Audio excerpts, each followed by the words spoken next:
আমি জানি না কোন কোন অঞ্চলে চিংড়ির বড়া করে বা চিংড়ির কোপ্তা করে।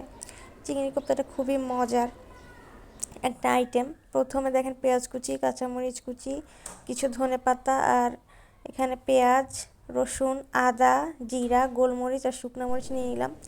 এখানে হচ্ছে যে চিংড়ির বাটা নিয়ে নিলাম খোলসটা ছেড়ে, আর এখানে মসুরের ডাল নিয়ে নিলাম। এই 6টা উপকরণ দিয়েই মূলত বড়াটা হবে। প্রথমে একটা প্লেটে আমি কিছু পেঁয়াজ কুচি দিব। পেঁয়াজ কুচিটা অবশ্যই বেশি দিবেন, আর এখানে কাঁচামরিচটাও বেশি দেওয়ার ট্রাই করবেন, তাহলে টেস্টটা অনেক ভালো আসে। কারণ বড়া খাবেন, সেখানে ঝাল না হলে তার ভালো লাগবে না। তো দেখেন এখানে কিছু ধনেপাতাও দিয়ে দিলাম। এরপর যেই মশলাটা ছিল, এটা পেস্ট করে রাখা মশলা, সেটা দিয়ে দিবে। এটাই হচ্ছে মেইন, এটার উপকরণ, কারণ এখানে সব বাটা দেওয়া আছে। তো দেখেন এখানে চিংড়ির পেস্টটাও নিয়ে নিলাম। এরপরে যে আমরা এখানে মসুরের ডাল পেস্টটা নিয়ে নিব।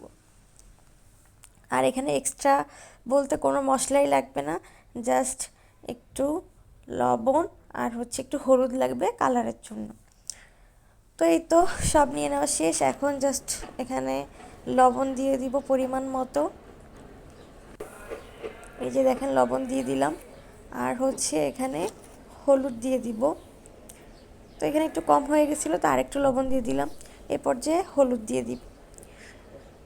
তো সর্বপ্রথম যেটা করতে হবে, পেঁয়াজটাকে নরম করে নিতে হবে। এই হলুদ আর লবণের সাথে মিক্স করে খুব ভালো করে ডলে নিতে হবে, তাহলে পেঁয়াজটা সফট হবে। তো যখন পেঁয়াজটা একটু নরম হয়ে আসবে, তারপর এটার সাথে কাঁচামরিচ কুচি আর হচ্ছে ধনে পাতাটা মেখে নিব। তো এই বড়াটা আমার খুবই পছন্দের। আরেকটা মাছের কোপ্তা করা হয়, ফলি মাছ, সেটাও খুবই টেস্ট হয়। তো হচ্ছে যে এই মানে হচ্ছে কোপ্তাটা সন্ধ্যার নাস্তা হিসেবে আজকে বানানো হচ্ছে। তো এই যে দেখেন এখানে যে বাটা মশলাটা, মানে এখানে যেসব মশলা আমরা একসাথে বেটে রেখেছিলাম, সেটা এখন এখানে মিক্স করে দিলাম। তো মিক্স করে এই পর্যায়ে ডালটাও নিয়ে নিব। ডালটা মিক্স করার পরে আপনার শেষে চিংড়ির যে পেস্টটা ছিল, সেই পেস্টটাও আমরা এখানে নিয়ে নিব। তো এখানে দেখেন মাখাচ্ছি, কারণ হচ্ছে যে যত বেশি মাখাবেন ততই টেস্ট বাড়বে। কারণ না হলে কোথাও লবণ বেশি হবে, কোথাও কম হবে, কোথাও হলুদ বেশি হবে, আরেক জায়গায় হবে না। সো এই জন্য যত বেশি মাখাবেন তত বেশি টেস্ট বাড়বে।